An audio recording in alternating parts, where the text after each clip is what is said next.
Matthew in Nashville, Tennessee, who says the science proves evolution as much as creation. You're on with Tracy and John. Hi, Tracy. Hi, John. Hey. Hey, Matthew. Welcome to the show. So, I guess my contention is that atheists are always claiming that there's no evidence for creation or a creator. And my contention would be that there's a plethora of evidence, just as you guys claim to have a plethora of evidence for evolution. I believe Wait. I just want to make sure that we understand we're atheists, not biologists, right? So I'm not the one promoting evolution. And I want to ask, I understand that. Why does it matter? Why does it matter? Why does what matter? Well, I know Christians who believe evolution is correct, and I know Christians who believe evolution is incorrect, right? I know theists who believe in evolution and theists who don't believe in evolution. So why is creationism or evolution important to you? So basically, all right. So Christians make a distinction between. I understand that from the scientific point of view that micro and macro evolution are the exact same process. Mm-hmm. But I think a lot of theists or Christians in particular misunderstand the microevolution to be solely horizontal adaptation within the same species.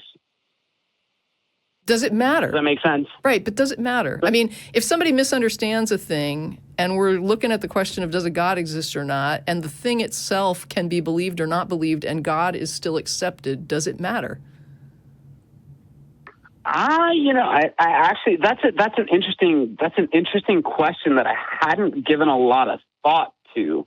But what I gather most from atheists is that God is disproved because evolution, right? And I know that's not a logically sound argument. No, that's a horriable argument. In fact, that's an awful argument. Yeah. Would you agree with me that many atheists would put forth many of the laity of the atheists would put forth that argument? Because I heard it. Okay, here's the thing. I think that atheists and creationist theists spend a lot of time arguing over something that has no bearing on whether or not a God exists. It's a weird thing to me. I would agree with you. Yeah. Are we going to do that today? No. That was not my intention today. My intention was to actually gain some clarity on the subject, right? A clarity on evolution or clarity on atheism? Maybe more clarity on atheism, right? Okay. I'm very familiar with so I'm a Master's of Divinity student, and I have a minor in philosophy, and I'm very, very, very well acquainted with the classical atheists, but this new atheist, new atheism, that people like one of your co-hosts, Matt Dillahunty, and Sam Harris and Aaron Raw put forth is something that I'm not so. That seems to be this idea of, I'm not saying that God doesn't exist. I'm saying that I withhold my belief in God until there's sufficient evidence. Well, actually, right? wait a minute. You said that you are a student of philosophy, and I actually have a friend that's also a student of philosophy. I'm trying to remember his name right now, Austin Klein. And he had an article, I don't know if it's still up, but it was literally going back and looking at the definition of atheism through all different types of dictionaries, including philosophical dictionaries, that showed both definitions, both the not believing and believing not. And so this has been a definition that has been in use for literally a couple centuries now. I would agree with you. I would agree with you, and also synonymous with those definitions, right, would be agnosticism, right? Like if you look it up on Google right now. Right, but I mean, would you agree that atheism deals with belief and agnosticism deals with knowledge? That's Gnostics, right? That's what the word means. And so you've got the subset of belief. You're asking for explanation, and so I'm helping. A Gnostic or an agnostic is making a claim of knowledge or not knowledge. And belief is not quite at that level, right? So belief is about holding something to be true or not true. Knowledge is when you have great confidence in that assessment, right? Like a high level of confidence. And so fair enough. They're not completely completely divorced from each other. But you could be, for example, somebody who believes in God but says, I don't have direct knowledge of that God. I don't believe I have direct knowledge, right? I believe that there is a God, but I don't claim direct knowledge. You could also be a theist who says, I believe there is a God, I'm a theist, and I do have direct knowledge of God. God communicates with me directly, and I believe I have knowledge of God, what he thinks, what he wants for me in my life. So there are both camps, right? Yeah, I believe you just described Christians and like the more deistic types. Right, there's two different, so you could have a person who believes in God but says, I don't have a great deal of knowledge about that God. And you could have somebody who says, I believe in God and I do have a great deal of knowledge about that God. And atheism works the same way, right? So there are some atheists who would say, I feel super strongly that there is no God. And then you have other people who are like, I don't believe it.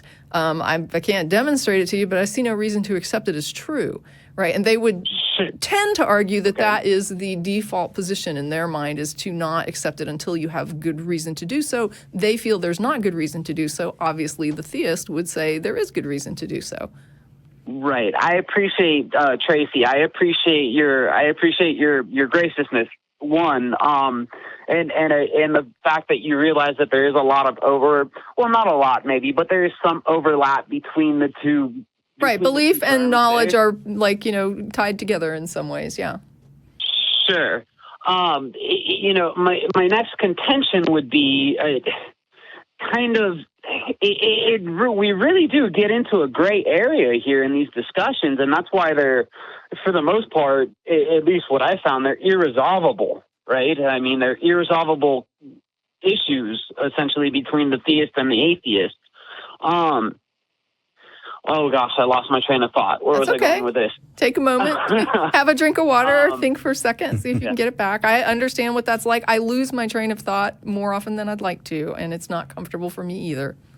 And more often. No, not at all. I'm just glad Matt's not on the show. I'm going to call back next week when he's there, because I'm here again. I'm going to be here again next week because Matt took 2 weeks. So call a week from next week. Gotcha. But Tracy, you've been a pleasure to talk to, honestly. Okay. And I have a very good friend of mine by the name of Alex, and he actually he is an atheist, and I still am to this day a hardcore theist Christian.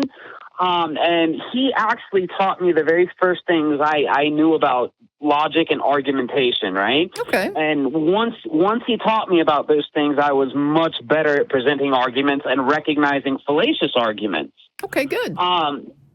Another contention that I found, or that I have with atheism, especially like atheisms like some of the more broad or bold atheists like Christopher Hitchens, right, is that he will straight out say God does not exist, or Dawkins, for instance, will say, God is dead, there is no God. Actually, he says probably not. He has a scale. Dawkins actually doesn't do a binary thing. He has the scale that he uses where he sort of says, like, there's a percentage of belief. I think, if I remember right, and, don't kick me if I get it wrong, because I'm working from years ago, no. But I think he said he was somewhere at a 7 out of 10 or something like that. 5 out of 6 or something. I don't remember. See, they're already contradicting me. So but he's somewhere on a scale. Yeah, I don't know why he would write a book and author it and call it the God delusion then, right? If he was on a scale, right? That seems to me that he's implying that all theists are subject to a delusion, which I can understand your view. Yeah. Yeah, right? And so the problem that I would have with that then is now we're making claims about reality. Sure. And if we're making claims about reality, we're no longer withholding belief based on a lack of evidence. Right? Now we're injecting our own beliefs.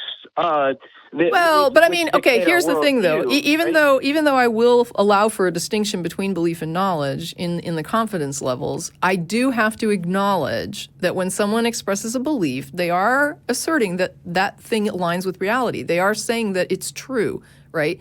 So if I ask you if you believe a claim and you say yes, you're saying that you accept it as true. So you accept it as being reflective of that it maps to reality for you, right? I agree. I agree with that. And that's the same for everyone. So when we say, to me, there's like the fine line between belief and knowledge, because once you start asserting something as true, you are expressing like belief, right? And so then for the atheists that say, I believe there is no God, they are certainly asserting that maps to reality as true. And then you have other atheists who are saying, I believe that it maps to reality as true, that I don't know whether there's a God or not, and I'm not going to commit to it. Right. Which is the more agnostic of the brand, I guess. Right. Yeah, sure. I mean, if you want to call it, if you want to label it that, that's fine. But it's still just about a belief position. It's saying that I'm not convinced enough to map this to reality as true. I don't accept the claim as true. It doesn't mean they're calling it false. And if I'm not worried too much about the labels. I think we're on the same page as far as what we're describing. Yeah, definitely. Again, you've been really gracious. There's some things that I do want to talk to Matt about, but that has to do with the validity of the Bible, and we can go round and round about that. The other day, you've been very gracious. One more question, and then I know you last have one. All right, last one. Let me choose my words very carefully here. Let's see here. Okay, I'm sorry. I know exactly what I was going to ask. Okay. What do you, in your opinion, and your co-host's opinion, I don't know his name or her name? John. It's John. John, I'm sorry, John. John, I'm sorry to have ousted you from this conversation. That was not my intention, sir. I'm actually doing that. I need to let John talk. No worries. In the opinion of you two, what would be some methods, or what would be some ways that the theist and the atheist could meet in the middle, per se, and have more productive dialogues with each other the way you and I have here, right? Because so often I see it turns into mudslinging, and when that happens, people stop listening and they start in with the ad hominems and they start in with the straw men, right? How can we resolve this problem, and how can we meet in the middle and just really iron out the wrinkles in the belief systems here, and the worldviews?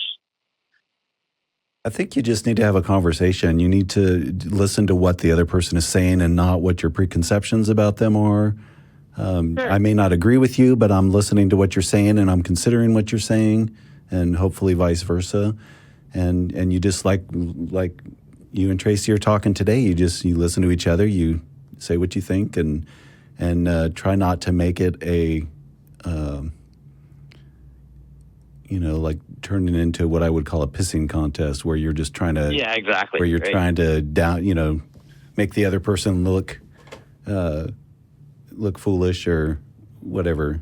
Well, it's like the last caller, right? The last caller actually made a comment that was something similar to, I'm not calling to vet who's right or wrong here. I just have questions, and I'm calling to ask questions so that I can get information and think about this some more. And, initially he said at the end of the call, I think you changed my mind. But the point is, even if he hadn't said that, even if he just was like, I'm going to take this information, I'm going to go think about it. I mean, to me, that's fine, right? I just want a sincere conversation. What I don't want is a person to call up to try to promote their agenda. And I'm not trying to promote an agenda. Obviously, I'm here presenting on behalf of an association. But at the same time, the whole point to this show is about just having atheists engage with the public to try and make the idea of an atheist more human, right? Because we get really badly maligned, right? And there's some horrendous studies that show how the public thinks about atheists. And so it's really good for us to have a show where atheists just engage people, and we have conversations like this that just sort of help with understanding, right? That we are human beings, and And it may be productive, or it may not be productive. Now, I mean, this is one avenue of having those conversations, right? But it's up to people too. And so I think that for me, I kind of quick cut that first call off, right? When I get a caller that I'm just like, I don't know if you're trolling, I don't know what you're pushing, I don't know what it is you're trying to prove to me, but I don't feel like I'm having a sincere conversation. I feel like you're trying to lead me down paths and get me on some script that you already have in your head, not you, but like the person calling, that I'm supposed to respond a certain way, and then you're going to do your gotcha moment. And it's just like, that to me is so boring. That wasn't right? even a So conversation. boring. that was a one-way diatribe, I think. Yeah, that was a whole little bit different. But I'm just saying that when I feel like I'm engaging somebody who's not interested in hearing me, who's like literally preaching or monologuing to me, Right. I have zero interest in engaging them. And part of that is what you're talking about, because what you're saying is, so how do we have more productive conversations? And for me, part of having more productive conversations is not wasting time on the unproductive ones. So when you run into somebody who can't have an honest conversation, cut that loose and go talk to somebody who can. And the goal is not about beating somebody or winning or proving your point. It's just about going and saying, let's exchange ideas. And if you walk away unconvinced, but with something to think about, and I walk away at least understanding you better and having something to think about, then we've done something. I completely agree. And I think one caveat I'd like to add to that is also you guys have done a tremendous job of providing a platform here. And so we want to inform the audience also, right? From both perspectives. That's exactly right. That's why these calls are aired, right? And I sometimes describe it as the hour and a half that ACA has live telephone operators that answer questions about ACA and the atheist community and help, as, you know, just like if you would have an operator at a like an animal shelter, for example, and people call in and they want information, they want to talk, they have a problem or they have some ideas or they have an issue, and they just, you know, talk it through with that person who's answering the phone, whose job it is to help them with resources or help them with information or help provide them a better understanding of what they can provide or what they can't. And it's just, I mean, that's literally what we're doing here. And then they put it on the air. Right? It's like they broadcast it so that everybody sees it, but literally I'm answering the phones just like any association volunteer would answer phones. It's just that I'm on a public platform doing it. Absolutely. And I thank you so much, Tracy and John. I won't take up any more of your time. I know you have other callers to get to. I'm going to enjoy the rest of your show. Thank you for having me on.